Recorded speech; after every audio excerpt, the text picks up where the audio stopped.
Today, my guest is Charlotte Eglington. Charlotte is the ICO's Communications and Media Relations Manager and has worked with the orchestra for the past 23 years.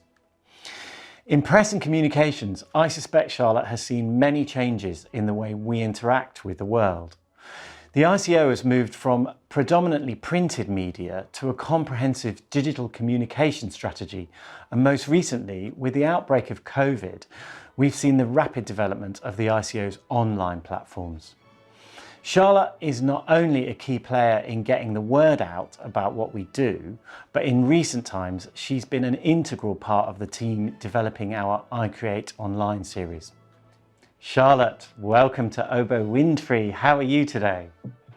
Hiya, Matthew. Gosh, I never thought I'd be here in the hot seat. But anyway, it's great. It's great to be here. Everything comes to those who wait, Charlotte. Oh, right. Thanks very much. But yeah, actually, I'm smiling because 20 years ago, marketing and communications was a very, very different space. You know, it was all about getting the ICO brand out there, big and bold. You know, the bigger the posters, the more colourful the posters, big newspaper ads. And even sometimes we had to physically jump into the cars ahead of tours, you know, and down to a small town, chat to the community. And there'd be two of us running up the street, pasting posters on the shop windows. You know, that was the reality of it. But the ultimate aim, I suppose, was to build the audience and grow it over time. And even though the tools seem rather primitive, the key objectives, I suppose, today are the same, although they're more refined. You know, so fast forward 20 years, look at us now. We've email, we've social media, we have MailChimp, all tools that enable us to communicate to our desired audiences in minutes. How did the orchestra manage to pivot so quickly, though, from live performance to online creativity during the COVID crisis? Well, I suppose if you consider the past 11 months, Matthew, you could say that COVID forced us really to double down on using our own technology in more creative ways. So first off, we at ICO, as you know, we formed a creative team that included both of us, a small, solid, working think tank that motors on daily. And I suppose with the prospect of little or no concerts, we first looked at our library of content and how best we could share it. And then we had to face the thought that probably we wouldn't have many live concerts. So we had to look at streaming concerts. And we sold these online for the first time with a paywall, and they were a great success. And then there was all the innovative work that we conceived around creativity and collaboration, first with our own musicians. You know, we proposed musical programs. And then with other artists from diverse ranges, we actually produced a series called I Create Online, where we collaborated with 14 artists across the genres. And that is doing what the ICO does best, collaborating to broaden our audiences.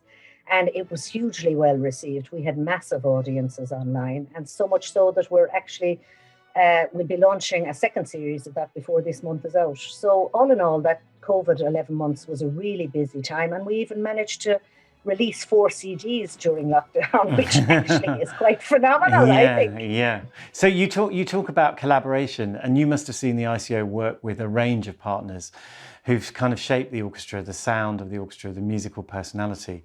But I really wanted to ask you particularly about Jörg Widmann, and I wanted to ask you to talk a little bit about the impact that he's had and where his vision has taken the ICO. Okay. Well, I suppose the first thing to say is we have worked with many partners over the years, and each one of them has brought something unique and valuable. And each one of them have played a key role in developing the current brand.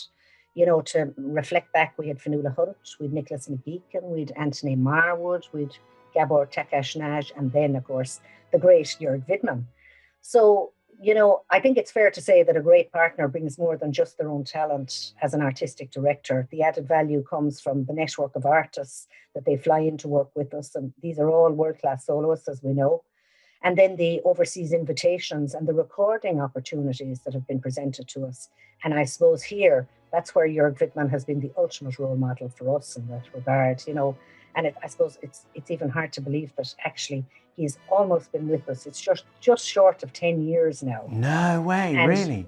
Yeah, it Wow. is. He is Wow. artistic partner that long. Mm. So, like, no one could argue that, not alone has he brought his artistic talent, his charisma, but his compositional output, the fact that we've been privileged enough to premiere and record some of his works, have been fantastic. Then the fact that, like, not alone is he a composer, he's a world class clarinetist, and he's an international, he's just an international brand in himself.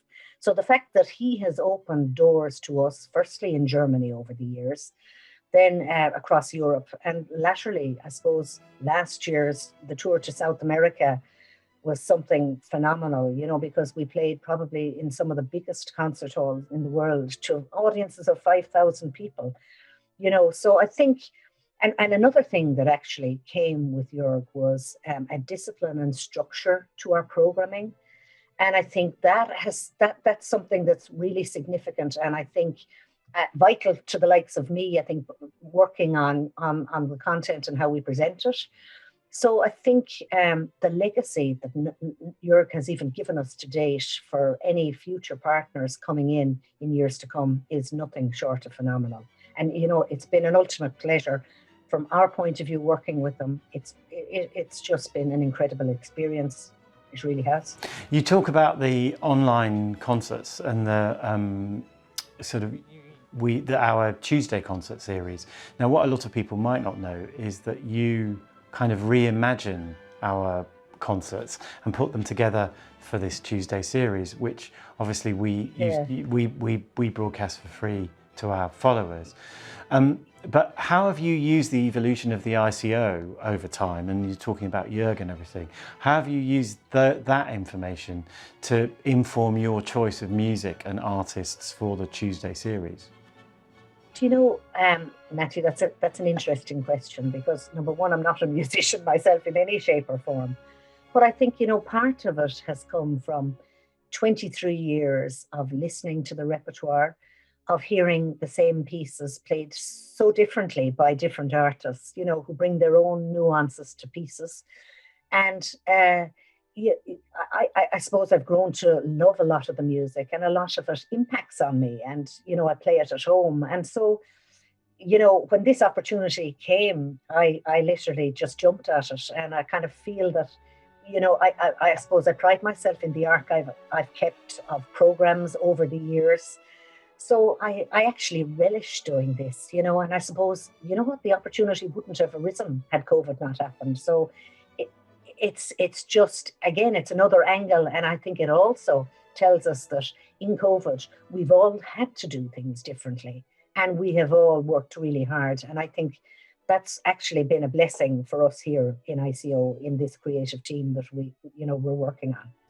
Yeah, well, it's really pulled together a different team, hasn't it? A different type Absolutely. and a different way of working.